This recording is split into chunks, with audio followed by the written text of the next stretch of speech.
بسم اللہ الرحمن الرحیم۔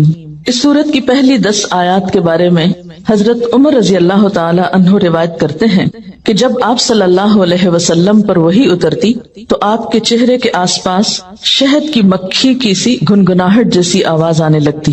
ایک دن آپ پر وحی نازل ہوئی تو تھوڑی ہی دیر بعد آپ نے قبلے کی طرف منہ کر کے اور دونوں ہاتھ اٹھا کر دعا کی، اللہم زدنا ولا تنقصنا وَأَكْرِمْنَا وَلَا تُهِنَّا وَأَعْتِنَا وَلَا تَحْرِمْنَا وَآثِرْنَا وَلَا تُؤْثِرْ عَلَيْنَا وَارْضَ عَنَّا وَأَرْضِنَا۔ اس کا ترجمہ ہے، اے اللہ ہمیں زیادہ کر، تھوڑے نہ رہنے دے، یعنی ہماری تعداد میں اضافہ کر اور کمی نہ کر، ہمیں عزت عطا فرما، ذلیل نہ رہنے دے، ہمیں عطا کر اور محروم نہ رکھ، ہمیں دوسروں پر مقدم کر، دوسروں کو ہم پر مقدم نہ کر، ہمیں خوش کر دے اور ہم سے خوش ہو جا۔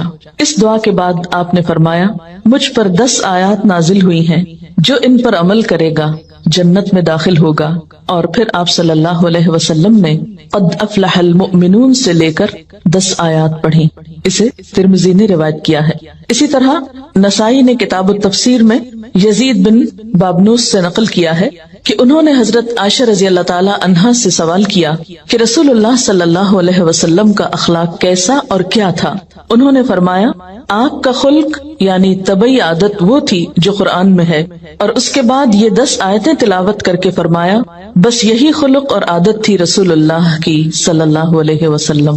یہ حدیث کافی مشہور ہے، کان خلقہ القرآن، کہ آپ کا اخلاق قرآن تھا، لیکن اس کے بعد یہ 10 آیتیں تلاوت کر کے فرمایا، بس یہی خلق اور عادت تھی رسول اللہ صلی اللہ علیہ وسلم کی۔ تو گویا حضرت عائشہ رضی اللہ تعالی عنہا نے پورے قرآن پاک میں سے خصوصاً ان 10 آیات کی تلاوت کر کے آپ کا اخلاق ان کے مطابق بتایا۔ انہی آیات کی روشنی میں مجھے اور آپ کو بھی اپنے اخلاق کا جائزہ لینا ہے، اپنے آپ کو پرکھنا ہے کہ کیا ہمارے اندر یہ صفات اور یہ عادات پائی جاتی ہیں۔ کیوں؟ اس لیے کہ قد افلح المؤمنون الذین هم فی صلاتهم خاشعون، یقیناً فلاح پا گئے وہ مومن، اور پھر آگے ان صفات کا ذکر ہے کہ جن کے اندر یہ صفات ہیں وہ فلاح پا گئے۔ اس سے یہ پتہ چلتا ہے کہ اگر یہ صفات نہیں ہیں، یہ باتیں جو آئندہ بتائی جانے والی ہیں، اگر یہ ہمارے اخلاق اور کردار کا حصہ نہیں ہے اور ہم ان صفات سے محروم ہیں تو ہم رزق پر ہیں۔ کہیں ایسا نہ ہو کہ اس کامیابی سے محروم ہو۔ اگر ہم حقیقی معنوں میں کامیاب ہونا چاہتے ہیں تو پھر کوشش کر کے ان صفات کو اپنے اندر پیدا کرنا ہوگا۔ تو آئیے دیکھتے ہیں کہ اللہ تعالیٰ کیا فرما رہے ہیں۔ قد افلح المؤمنون، یقیناً فلاح پا گئے مومن۔ فلاح پانے کے لیے سب سے پہلی صفت ایمان۔ ایمان کے بغیر اگرچہ یہ صفات ساری یا کوئی ایک آدھ میں سے کسی شخص کے اندر ہو بھی تو اس کو اس سے فائدہ نہ ہوگا۔ یہ صفات بھی اس وقت فائدہ دیں گی جب ایمان ہوگا۔ یہاں کامیابی کے لیے لفظ فلاح استعمال ہوا ہے، کامیاب ہو گئے مومن، فلاح پائی مومنوں نے۔ تو فلاح کا لفظ فے لام ہے سے ہے، جس کے 3 معنی ہوتے ہیں، نمبر 1 پھاڑنا، نمبر 2 کامیابی، اور نمبر 3 بقا، باقی رہنا۔ فلاح کے معنوں میں جو چیرنا، پھاڑنا، کاٹنا ہے، اسی سے لفظ فلاح بھی نکلا ہے۔ کاشتکار کے لیے لفظ استعمال ہوتا ہے جو زمین کو پھاڑتا ہے، چیرتا ہے، کھیتی کاٹتا ہے اور کامیاب ہوتا ہے۔ پھر اسی طرح دوسرا معنی فلاح کا کامیابی ہے، تو اس کے معنی میں یہ بات آتی ہے جیسے کہ قاموس میں آتا ہے، فلاح کا معنی ہے ہر مراد حاصل ہو اور ہر تکلیف دور ہو۔ یعنی کامیابی کیسی، یا کامیابی کا مفہوم کیا ہے اس میں؟ ہر مراد حاصل ہو، یعنی جو دل چاہے وہ مل جائے، اور ہر تکلیف دور ہو، یعنی جو ناپسندیدہ چیزیں ہیں وہ انسان سے ہٹ جائیں۔ اس قسم کی کامیابی کے لیے یہ لفظ فلاح استعمال ہوتا ہے۔ اور تیسری چیز بقا کے ہے، یعنی اس میں لفظ باقی رہنے کا معنی بھی ہے کہ کامیابی ایسی نہیں جو وقتی ہو۔ مثلا کوئی ایک دن یا ایک گھنٹہ یا ایک لمحہ آپ کا ایسا گزرا کہ جو آپ چاہتے تھے وہ آپ نے کر لیا، اور جو آپ ناپسند کرتے تھے وہ آپ سے دور ہو گیا، اور اگلے ہی لمحے وہ سب مصیبتیں پھر لوٹ آئیں جن کو آپ اپنے سے ہٹانا چاہتے تھے۔ اس فلاح کی طرف یہاں اشارہ ہے جو ہمیشہ کی ہے، جزوی یا وقتی کامیابی نہیں، ہمیشہ کی کامیابی۔ اسلام کی نظر میں مفلح وہ ہوتا ہے جو دنیا میں رہ کر اپنے رب کو راضی کرے اور اس کے بدلے میں آخرت میں اللہ تعالیٰ کی رحمت اور بخشش کا مستحق ہو۔ اس کے ساتھ اگر دنیا بھی مل جائے تو اچھا، اگر دنیا نہ بھی ملے تو جو شخص آخرت کی کامیابی پا گیا وہی دراصل مفلح ہے۔ اس ساری ڈیفینیشن کو سامنے رکھا جائے تو دو تین چیزیں سامنے آتی ہیں۔ نمبر ایک، اس کامیابی کے لیے کوشش ضروری ہے، یعنی پہلا معنی تھا نا اس میں پھاڑنا، چیرنا، کاٹنا، یہ سارے کام مشقت والے، جیسے پیچھے جہاد کی بات تھی تو یہاں پر فلاح کے معنوں میں اسی مشقت کی روح موجود ہے۔ دوسری بات یہ ہے کہ اصل مفلح اور کامیاب وہ ہے جس کی ہر مراد پوری ہو اور ہر تکلیف دور ہو، اور ایسا ہونا دنیا میں ممکن نہیں۔ اس لیے کوئی شخص جو دنیاوی اعتبار سے کامیاب کہلاتا بھی ہے وہ حقیقی معنوں میں کامیاب نہیں۔ تو ہم جب کامیابی کے لیے کوشش کریں تو صرف دنیا کو سامنے رکھ کر نہیں، آخرت کو سامنے رکھ کر باقی رہنے والی یعنی بقا کے معنی بھی مد نظر رہیں۔ تو قد افلح، اب جب لفظ ہم بولے افلح، کامیاب ہو گیا، تو کیا ذہن میں آ رہا ہے؟ محنت کی، مشقت کی، وہ مشقت کام آئی، فائدہ مند رہی، قبول ہو گئی، ایسی خوشی نصیب ہوئی کہ جو چاہا مل گیا اور جو پسند نہیں تھا وہ سب دور ہو گیا، اور پھر ایسی کامیابی جو ہمیشہ ہمیشہ کے لیے۔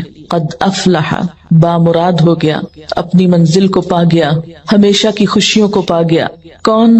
المؤمنون، جس میں ایمان کی صفت تھی، ایمان والے۔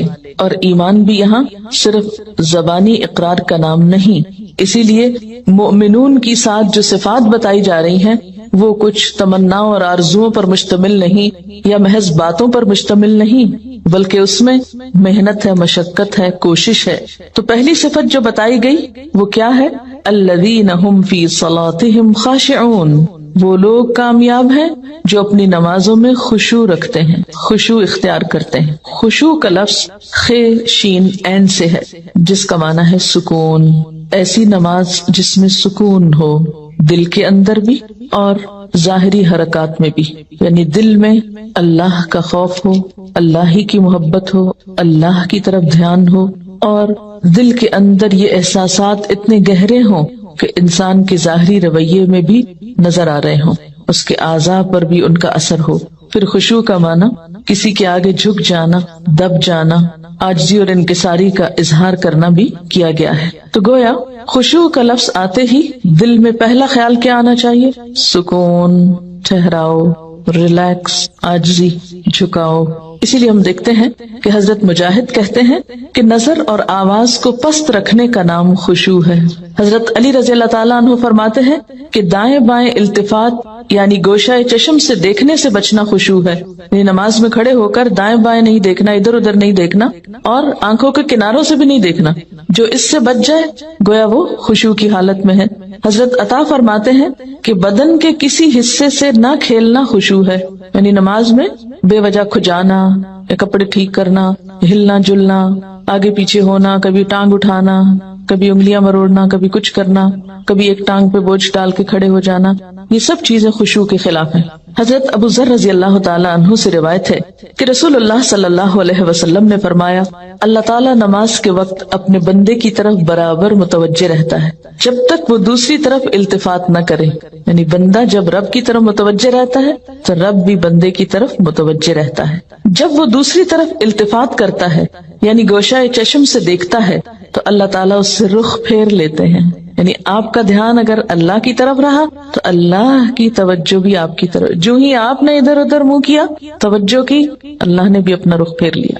نبی کریم صلی اللہ علیہ وسلم نے حضرت انس کو حکم دیا کہ اپنی نگاہ اس جگہ رکھو جس جگہ سجدہ کرتے ہو، اور یہ کہ نماز میں دائیں بائیں التفات نہ کرو، یعنی نماز کا خشوع کیا ہے؟ نگاہیں سجدے کی جگہ ہوں۔ اگر آپ اس عمل میں کامیاب ہو جائیں تو یقین مانے آپ کی نماز میں خشوع آ جائے گا۔ بہت سے لوگ یہ سمجھتے ہیں کہ شاید آنکھیں بند کر کے نماز پڑھنے سے زیادہ خشوع آتا ہے، جو کہ غلط فہمی ہے۔ ایسا کرنا پسندیدہ بھی نہیں، لگتا بہت آسان ہے، کہ کچھ چیز نظر نہ آئے تو ہمارا دھیان زیادہ اللہ کی طرف ہو جائے گا.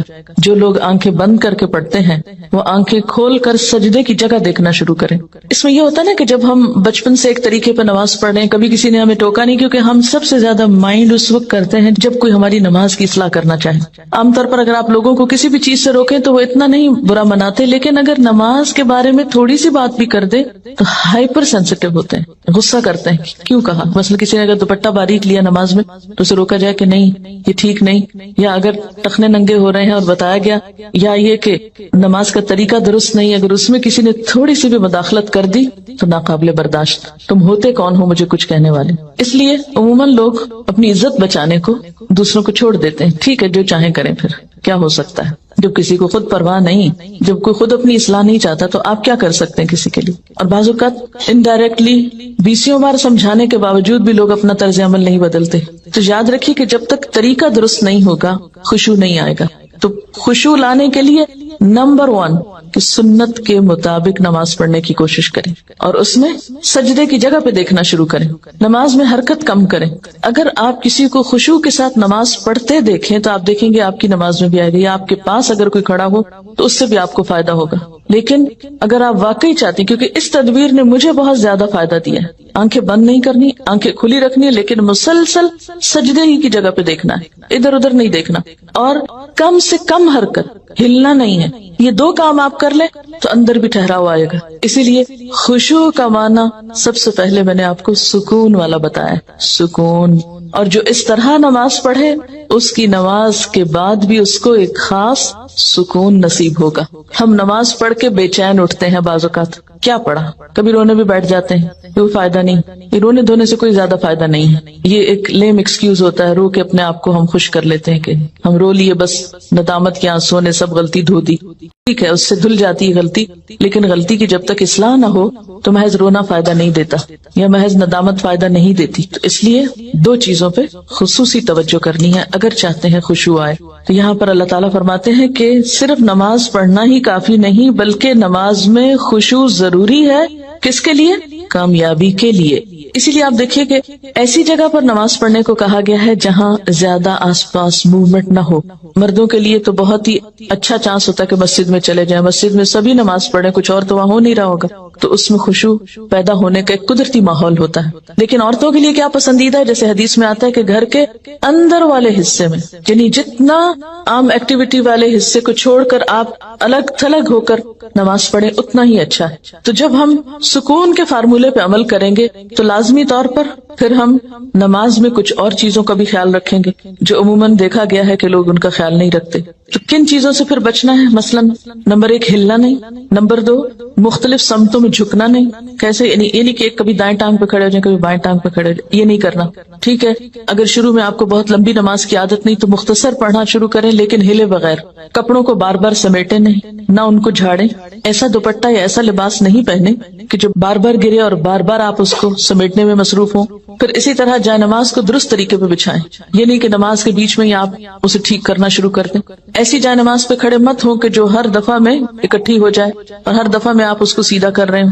پہلے جو کھجور کے درختوں کے پتے ہوتے تھے ان کے جو جائے نماز ملتے تھے, اگر آج آپ کو میسر ہو اور اس پر نماز پڑھنے کی کوشش کریں تو آپ دیکھیں گے خشوع میں اضافہ ہوگا. ان کو ایک نیچرل میٹ ہوتا ہے نا, اس کی اپنی ایک خوشبو بھی ہوتی ہے اور وہ اکٹھا نہیں ہوتا, اور اس پر آپ کے ہاتھ پاؤں سب جم جاتے ہیں. یہ جتنی مخملی جائے نمازیں آ گئی ہیں اتنی ہی نماز میں خشوع ختم ہو گیا. کبھی پاؤں پھسل رہے ہوتے ہیں, کبھی ہاتھ پھسل رہے ہوتے ہیں. جس چیز پر آپ نماز پڑھتے ہیں اس کو بھی درست کرنے کی ضرورت ہے, وہ بھی مددگار ہے. اسی لیے آپ صلی اللہ علیہ وسلم نے نماز کے وقت سامنے نقش و نگار اور جائے نمازوں کے اوپر نقش و نگار اور ان چیزوں کو ناپسند کیا ہے, کیونکہ یہ بھی نماز میں خلل انداز ہوتے ہیں. پھر اسی طرح تن کے بھی نہیں کھڑے ہونا چاہیے, یعنی بہت اکڑ کے نہیں کھڑے ہوں, بلکہ نارمل نیچرل ریلیکس طریقے سے کھڑے ہوں. بہت اونچی قرات نہ کریں. مثلاً اگر آپ تہجد میں یا نفل کسی میں ذرا سا زیادہ تلاوت کرنا چاہتے ہیں, بہت چیخ چلا کے نہیں کریں. یا کہیں آپ امامت کرا رہے ہیں تو اس صورت میں بھی قرات میں عاجزی ہونی چاہیے, کیونکہ وہ بھی خشوع میں اضافہ کرے گی. اسی طرح گا گا کر تلاوت کرنا یہ بھی درست نہیں, مصنوعی تکلف سے تلاوت کرنا. پھر اسی طرح نماز میں جمائیاں لینا اور لیتے چلے جانا نہیں, ان کو کنٹرول کریں. اسی طرح جلدی جلدی کرنا, کیونکہ خشوع کیا ہے؟ سکون. اور سکون میں کیا ہے کہ آپ جب قیام کریں تو ہلنا بند کر دیں، رکوع کریں تو اتنی دیر رکوع کریں کہ جسم ہلنا بند کر دے، رکوع سے جب اٹھیں تو کھڑے ہو کر دوبارہ اتنا کھڑے ہوں کم از کم کہ آپ کا جسم ہلنا بند کر دے، پھر جب آپ سجدے میں جائیں ٹک جائیں اور اس وقت سر اٹھائیں جب تسبیحات پوری ہو چکی ہوں اور ہلنا بھی ختم ہو چکا. یہ نہیں کہ آپ ایک کانسٹنٹ موومنٹ میں کھڑے ہوئے تو رکوع میں ہلتے ہلتے پھر کھڑے ہو گئے، پھر سجدے میں ابھی ہلنا بند نہیں تو پھر کھڑے ہو گئے اور پھر واپس پلٹ گئے. یہ ماری ماری نماز جو ہے جلدی کی، اس سے قطعاً خشوع نہیں آتا. خشوع کے لیے آپ کو ٹھہر ٹھہر کر آہستہ نماز پڑھنی ہوگی. اسی طرح اگر کوئی چیز نماز میں اذیت دے رہی ہو تو اس کو ہٹانا ضروری ہے، کیونکہ بعض اوقات جب ہم کہتے ہیں نا سکون اور ٹھہر جانا، تو اس میں ہم ایسا ٹھہرتے ہیں کہ کوئی چیز اگر ہمیں اس میں پریشان کر رہی ہے، چبھ رہی ہے یا کوئی خارش ہو گئی یا کچھ، تو ہم اس کی طرف بھی توجہ نہیں دیتے، نتیجہ کیا تو کچھ سمجھ نہیں آتا پڑھ کیا رہے. تو یہ ان نیچرل قسم کا سکون بھی طاری نہیں کرنا. اس میں کوشش کریں کہ کم سے کم موومنٹ سے اس سبب کو دور کر دیں. مثلا اگر کہیں خارش ہوئی ہے تو ایک ہاتھ سے بس اس جگہ ہلکا سا دبا کے خارش کر دیں، یہ نہیں کہ ہلا ہلا کے خارش شروع کر دیں، یا بالوں سے کھیلنا یا کپڑوں سے. مختلف لوگوں کو دیکھ کے آپ اندازہ کر سکتے ہیں کہ کون کس طرح پڑھ رہا ہے نا، اور اس سے اپنے آپ کو کمپیئر کرتے ہیں. تو یہ ساری چیزیں جو ہیں ہل جل کی، یہ نماز کی خشوع میں اثر انداز ہوتی ہیں. پھر ایک اور مرحلہ ہے اور وہ ہے اندر کے خیالات اور سوچوں کا. بہت سے لوگ اس پر پریشان ہوتے ہیں. اگر آپ اس طریقے پہ عمل کریں گے، سجدے والی جگہ پہ دیکھنا ذرا شروع کریں، آپ دیکھیں گے خیالات کم ہو جائیں گے. بہرحال ہر شخص کا اپنا اپنا حساب ہو سکتا ہے، کیونکہ اللہ کے رسول صلی اللہ علیہ وسلم کی کوئی بات بھی حکمت سے خالی نہیں. تو خیالات دو طرح کے ہوتے ہیں، ایک ہوتا ہے خیالات کا آنا اور ایک ہوتا ہے خیالات کا لانا. آنے والوں کو تو آپ روک نہیں سکتے، پاسبل ہی نہیں. اور ایک ہوتا ہے خود انوائٹ کرنا، کسی کو بلانا، دعوت دینا، اس کو آپ بہرحال کنٹرول کر سکتے ہیں. اب جو بن بلائے آ جاتے ہیں ان کو آپ اگنور کر دیں، کیونکہ ہمارا دماغ ایسی چیز ہے کہ جو کانسٹنٹلی کام کرتا ہے، رکتا نہیں ہے. آپ سو رہے ہوں تب بھی وہ خوابیں دیکھتا رہتا ہے، آپ جاگ رہے ہوں، آپ کسی سے بات کر رہے ہوں تو ضروری نہیں کہ آپ کی پوری توجہ وہاں ہو. بہت دفعہ ایسا ہوتا ہے کہ بات کرتے ہوئے آپ کا دھیان وہاں بھی ہوتا ہے اور کہیں اور بھی ہوتا ہے. تو ان تمام چیزوں پر جو خیالات تو خود بخود آ رہے ہیں وہ آتے رہیں گے، اس کو نہیں آپ روک سکتے. مثلا کانوں کے اوپر تو آپ کیا کرتے ہیں، ہاتھ رکھ سکتے ہیں، آنکھوں کو بند کر سکتے ہیں، زبان بند کر سکتے ہیں، لیکن دماغ کے خیال کا کیا کریں؟ کوئی ڈھکنا نہیں دے سکتے، کسی قسم کا کنٹرول، کوئی سوئچ نہیں آف کر سکتے. وہ تو خدا نخواستہ آف ہوا تو پھر تو گئے، آن نہیں ہو سکتا پھر. اب یہ بڑی مشکل ہے، اس لیے ان کے پیچھے نہ پڑے، ان کو زیادہ سوچے نہ، ان کو اہمیت نہ دے، ان کو اپنے اوپر حاوی نہ ہونے دے، ان کا تذکرہ نہ بہت زیادہ کریں. کہ کچھ لوگوں کو میں نے دیکھا وہ ہر ایک کو لے کے بیٹھ جاتے ہیں، میں کیا کروں، خیال بہت آتے ہیں نماز میں. کسی کے پاس کوئی جادو کی چھڑی نہیں کہ جو ایک آپ کو لگائے گا اس وقت اور آئندہ آپ کے خیالات نہیں آئیں گے.